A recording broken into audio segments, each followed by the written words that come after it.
Bonjour tout le monde. Avant de vous présenter la vidéo, je tenais à m'excuser pour ma voix enrouée. Je suis malade, mais mon rythme de publication est d'une vidéo par semaine. Donc, j'essaie de tenir ce rythme malgré tout, avant l'extinction de voix complète. Merci de votre compréhension et bon visionnage. Je m'appelle Léna. Mes vrais parents sont morts dans un accident de voiture. Je me suis retrouvée en foyer, puis ensuite, à l'âge de 3 ans, ils m'ont mis dans une famille d'accueil, où le seul mot d'ordre était l'argent. J'étais une excellente source de revenus pour eux, vu qu'ils étaient payés pour me garder. J'ai grandi au milieu d'un bordel sans nom. La mère baisait avec tout ce qui bougeait, et le père était alcoolique et violent en plus. Évidemment, quand les services sociaux venaient à la maison, tout était clean, mais cela cachait une façade terrible de ma vie, car j'étais constamment battue et violée par ce gros porc qui me servait de beau-père. Évidemment, sa femme le savait, mais elle s'en foutait, vu le nombre de mecs qu'elle s'envoyait à la chaîne. Cette vie merdique m'a aidé à me forger une carapace contre tout ce que je subissais au quotidien. Je m'endurcissais de plus en plus, devenant ainsi presque insensible à la douleur qui m'était infligée chaque jour. Puis j'ai grandi. Les services sociaux n'étaient plus responsables de moi, donc ils ont quitté le navire. De toute façon, c'est pas pour ce qu'ils m'ont aidé. Cela faisait plusieurs années que mes parents faisaient des trucs bizarres. Quand certaines personnes venaient à la maison, j'entendais des bruits pas très clairs la nuit. Et le matin, je voyais la terre du jardin battue. On habitait vraiment dans un bled paumé au milieu de nulle part. Puis un jour, ils sont tous les deux partis en ville pour faire des courses. Moi, je suis resté à la maison, avec comme consigne du gros porc qui me dit « Si jamais tu fais une connerie, je te défonce la gueule. » Je le regarde alors en me disant « Oui, tu as juste oublié de rajouter une fois de plus. » Car oui, c'était tous les jours que les coups s'abattaient sur moi. J'adore les animaux et la nature. Évidemment, eux détestent ça. J'ai voulu savoir pourquoi la terre était battue dans le jardin. Donc je suis sorti voir. Et là, je vois un chat tout mignon dans la cour. Je le câline, puis je le fais partir gentiment, car si les adoptants tombaient dessus, c'était fini pour lui. Puis, je décide de voir ces mottes de terre de plus près. J'ai pris une pelle dans l'écurie et me voilà parti à creuser. Au bout d'un petit moment, j'aperçus quelque chose de rouge. Et là, tout en continuant de creuser, je m'aperçus que c'était le manteau d'une des femmes venues la veille. Je me demande sur le coup, mais pourquoi avait-il enterré un manteau? Tout en continuant, je tombe sur quelque chose de dur. Et d'un seul coup, la stupeur me fige sur place. Il n'y avait pas que le manteau dans le trou, mais aussi sa propriétaire. Ça m'a glacé le sang. Je me doutais bien du contenu des autres tombes, car oui, c'était bel et bien des tombes. Je rebouche le trou assez vite, pour ne pas me faire prendre. En voyant tout ça, cela m'a fait réfléchir. Je voulais qu'une chose, m'enfuir le plus loin possible, et j'avais décidé de le faire le soir même. Puis mes parents, enfin, façon de parler, sont rentrés. J'ai dû faire style de rien, malgré ce que j'avais vu l'après-midi même. J'ai préparé à manger, fait le ménage, enfin tout comme à mon habitude.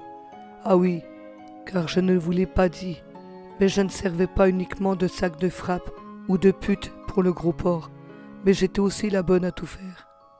Mais tout cela allait bientôt se terminer. J'avais déjà préparé quelques affaires, mais pas tout, pour ne pas éveiller les soupçons. Mes parents vont enfin se coucher, enfin, c'est ce que je croyais. J'attends un bon moment avant de descendre l'escalier et de franchir la porte qui me mène à la liberté. Mais pas de chance pour moi, ça m'a directement mené au bout du fusil de chasse du gros porc. J'étais en panique, je me disais mais comment a-t-il pu savoir? C'était juste impossible, je n'ai laissé transparaître aucune émotion. Évidemment, il me hurle dessus. Arrivé dans ma chambre, il m'a décroché une droite. Je l'ai pas vu arriver celle-là, mais par contre, je l'ai bien senti. Puis il me regarde droit dans les yeux, en me disant « On discutera de ta punition demain ». Il a rigolé, puis il est parti se coucher. Quant à moi, je saignais du nez et de la bouche, car vu la puissance qu'il avait mis pour m'exploser la gueule, il n'avait pas fait semblant le con. Je me rince le visage avec de l'eau, puis je vais me coucher, mais le sommeil fut difficile à venir, car je ne savais pas ce qu'il adviendrait de moi. Peut-être que j'allais finir enterré, comme tous ces gens dans le jardin. Je parviens à m'endormir malgré tout. Mais la nuit fut peuplée de cauchemars, tous plus horribles les uns que les autres. Puis, assez tôt le lendemain, ce qui me sert de père adoptif rentre dans ma chambre comme une brute. Elle me dit « Lève-toi, ta mère et moi avons une surprise pour toi », tout en rigolant comme un connard qu'il est. Je ne sais pas pourquoi, mais je ne sentais pas du tout ce coup-là. Il me dit de me dépêcher, je m'habille, puis je descends à la cuisine. Ils étaient là, tous les deux, à me regarder en rigolant. Puis le porc me dit « Tu as vu les tombes dans le jardin ?» Avant même que j'aie eu le temps de répondre, il me dit non, c'était pas une question, mais une affirmation. Bordel, il avait vu mes traces laissées dans la terre la veille. Sur le coup, je suis paralysé par la peur. Puis ils me disent de descendre à la cave. Dans l'escalier qui menait à celle-ci, je me dis « Ça y est, c'est fini pour moi. Je vais m'ouvrir là, comme ça, comme tous ces gens avant moi. » Arrivé dans la cave, le porc me dit « Regarde ce qu'on a trouvé hier soir, couché sous la voiture. » Oh non, mon Dieu, c'était le chat que j'avais câliné la veille. Il savait comment me torturer, pas seulement physiquement, mais aussi psychologiquement. Puis, en descendant l'escalier, j'ai remarqué une hache, non loin de l'endroit où j'étais. D'ailleurs, j'avais fait exprès de me placer ici, comme ça, juste au cas où. Puis le porc me dit « Tu aimes les animaux, n'est-ce pas ?» C'est à cet instant même que j'ai su que ce que j'allais endurer était encore pire que ce que j'avais pu imaginer. Il voulait tuer ce pauvre chat en me forçant à le regarder faire, sans pouvoir intervenir, car la mère me serrait fermement, en me forçant à laisser mes yeux ouverts, pour bien que je le voie faire. Quand je vous disais qu'il s'y connaissait en matière de torture, c'était vrai. Je me mets à hurler comme une folle, en le suppliant de ne pas le faire. Je lui ai même dit qu'il pouvait prendre ma vie, mais qu'il laisse ce pauvre chat partir. Mais toutes mes supplications n'ont servi à rien. Il a brisé le cou du pauvre chat, en brisant au passage mon cœur, meurtri par la douleur. Mais par contre, de cette douloureuse expérience, naissait en moi une haine tellement puissante et incontrôlable que je réussis à me dégager des bras de la saloperie qui me servait de mère. Puis en me retournant, j'ai chopé la hache qui se trouvait à côté de moi.